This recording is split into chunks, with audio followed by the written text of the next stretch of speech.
આરોપીના ઘર પર તંત્રએ તવાઈ બોલાવી છે। ભાટેના વિસ્તારમાં ડ્રગ પેડલર શિવાનાના ઘરની તંત્ર દ્વારા તપાસ કરવામાં આવી છે અને સાથે જ એસઓજી દ્વારા શિવાને ઘરને લઈ પોલીસે રિકન્સ્ટ્રક્શન કરી પંચનામું કર્યું છે। તો સુરત કોર્પોરેશને પોલીસ સાથે મળીને નોટિસ ઇસ્યુ કરી મકાનની કાયદેસરતા પુરાવા કરવા દસ્તાવેજ રજૂ કરવાનો કરાયો છે આદેશ।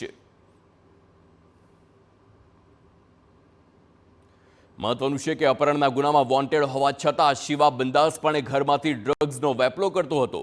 પોલીસે તેને 12 લાખની કિંમતના 120 ગ્રામ એમડી ડ્રગ્સ, 2 લોડેડ પિસ્તોલ અને રોકડા 16 લાખ રૂપિયા સાથે ઝડપ્યો હતો। તેણે પોલીસથી બચવા ઘરની આસપાસ 25 જેટલા સીસીટીવી કેમેરા લગાવ્યા હતા અને ઘરમાં કંટ્રોલ રૂમ પણ બનાવ્યો હતો। જોકે તેના ઝડપાયા બાદ પોલીસે તેની મિલકત સામે કાર્યવાહી કરી છે।